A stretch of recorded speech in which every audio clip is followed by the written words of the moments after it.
Louise Dearman and the BBC Concert Orchestra, conducted by Richard Bolcom, from the 2013 Disney film Frozen. Hearing the music from all of these movie musicals is always a treat, and of course there are only so many we could squeeze in today.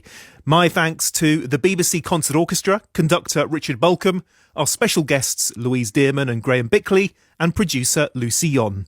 I'm James King, and this is Radio 2. On the BBC Sounds app, on your smart speaker, and on 88 to 91 FM.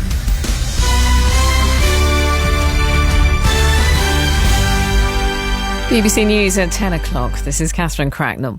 The 5 Conservative candidates vying to be the new Prime Minister have taken part in their second TV debate, where they were quizzed about the cost of living, tax hikes, and whether they'd have Boris Johnson in their cabinet. Tory MPs will vote again tomorrow to eliminate one of the contenders. Tom Tugendhat highlighted that of the 5, he alone had not served under Mr Johnson, while Kemi Badenoch defended her time in government. Serving in government is not easy. It requires taking difficult decisions. Tom has never done that. It's very easy for him to criticise what we've been doing, but we have been out there on the front line making the case for why we have done the right I've been on the front line in Afghanistan and Iraq, and I've been on the front line of the argument against Putin and against China. I've changed government policy on this. But you haven't taken any decisions. It's easy to talk. Talking is easy. Network Rails to close the East Coast main line between London King's Cross and York and Leeds on Tuesday, when temperatures could reach highs of 41 Celsius in parts of England. The closure will be in place from midday until 8 p.m. Andy Curran is a consultant in emergency medicine at Lancashire Teaching Hospitals NHS Trust. He says most people will be able to ride out the next stage of the heatwave, but not all. We've got to look out for the vulnerable members of our society to make sure that they're okay.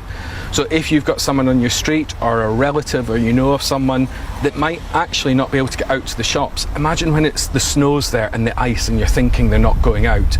Think of those people in this heat as well. They may well not have heeded the warnings to keep themselves well hydrated and ventilated. Italian media say a British man found dead in a hotel room in Florence is the former rugby league player Ricky Bybee. The 40-year-old played for several teams, including Wigan Warriors and Wakefield Trinity. His body was found next to a 43-year-old woman who's being treated for serious injuries. Golf, and Australia's Cameron Smith secured a maiden major title after a stunning final round at St Andrews. He overturned a 4-shot deficit courtesy of his second 64 in the space of 3 days, finishing 20 under par. He beat the previous record on the old course of 19 under, set by Tiger Woods.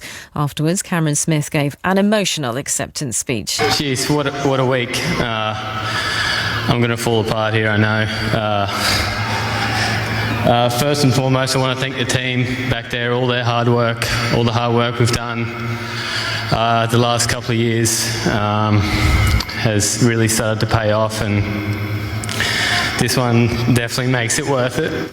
England's men's cricketers have lost their one-day international series against India. The tourists won the deciding match by 5 wickets at Old Trafford to secure a 2-1 series victory.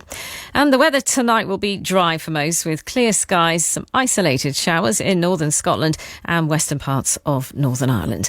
And that's the BBC News at 3 minutes past 10.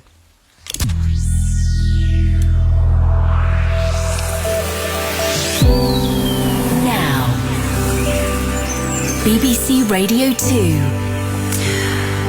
Unwinds with Angela Griffin. Hello, I'm Angela Griffin, and this is Radio 2 Unwinds, your new Sunday evening show. For the next 2 hours, I am going to be taking you on a movie